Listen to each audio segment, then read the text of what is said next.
নমস্কার, আপনারা দেখছেন নিউজ নোভা বাংলা।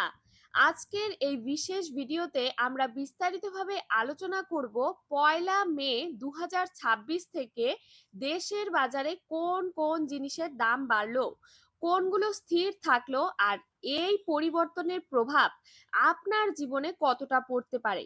চলুন শুরু করি সরাসরি মূল খবর নিয়ে। প্রথমেই সবচেয়ে বড় ধাক্কা, কমার্শিয়াল এলপিজি গ্যাস 19 কেজি সিলিন্ডারের দাম এক লাফে প্রায় 993 টাকা বেড়েছে। দিল্লিতে এখন দাম 3071 টাকা 50 পয়সা, আর কলকাতায় 3200 টাকার কাছাকাছি। এই বৃদ্ধি কেন গুরুত্বপূর্ণ? কারণ এই গ্যাস ব্যবহার করে hotel, restaurant, dhaba, catering service প্রায় সব খাবারের ব্যবসা চলে। ফলে তাদের খরচ সরাসরি বেড়ে গেছে। এর মানে খুব সহজ, আগামী দিনে বাইরে খাওয়া আর দামি হতে পারে।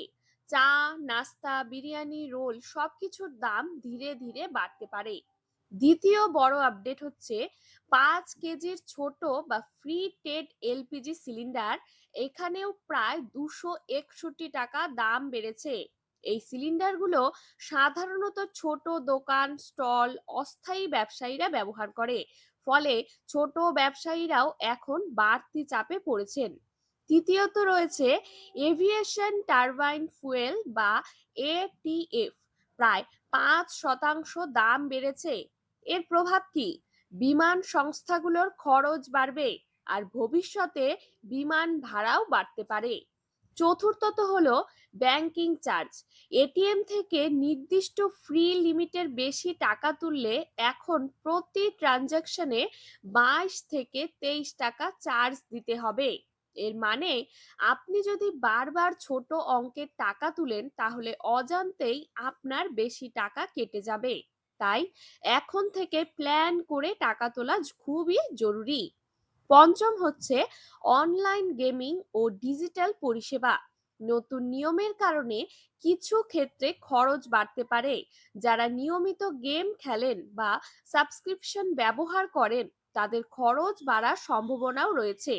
এবার আসি যে জিনিসগুলো তো স্বস্তি রয়েছে। প্রথমেই রয়েছে গ্রাহস্থ এলপিজি সিলিন্ডার, মানে 14.2 কেজির রান্নার গ্যাস। এর দামে কোনো পরিবর্তন হয়নি।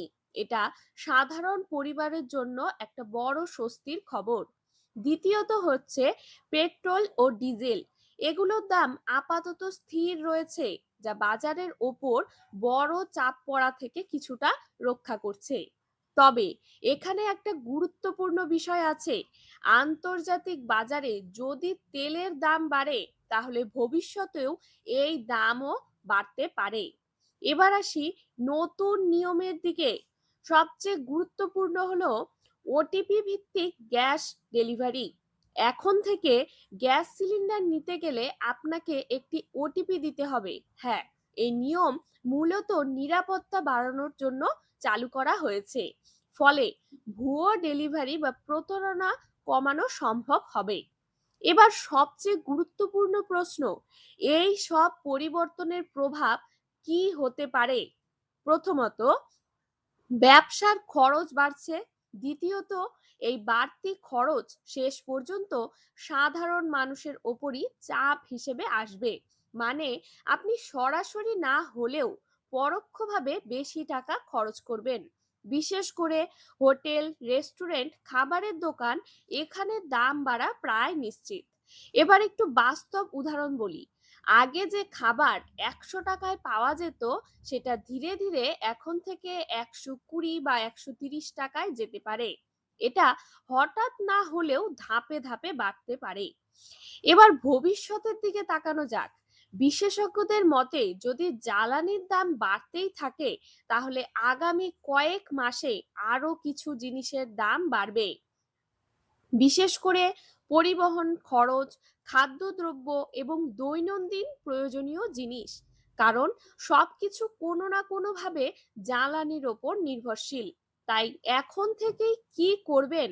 প্রথমত, অপ্রয়োজনীয় খরচ কমান। দ্বিতীয়ত, মাসিক বাজেট ঠিক করুন। তৃতীয়ত, একসাথে বেশি ট্রানজ্যাকশন না করে পরিকল্পনা করে টাকা তুলুন। সবশেষে একটাই কথা, এই পরিবর্তনগুলো ছোট মনে হলেও এগুলোর প্রভাব দীর্ঘমেয়াদে বড় হতে পারে। তাই সচেতন থাকুন, খবর রাখুন আর আগে থেকেই প্রস্তুত থাকুন। আপনার কি মনে হচ্ছে এই দাম বৃদ্ধি আরো বাড়বে না কমবে? কমেন্টে অবশ্যই জানাবেন। ভিডিওটি ভালো লাগলে লাইক করুন, শেয়ার করুন আর প্রথম আপডেট পেতে চ্যানেলটিকে সাবস্ক্রাইব করে রাখুন। ধন্যবাদ। আবার দেখা হবে এমনই নতুন আপডেট নিয়ে।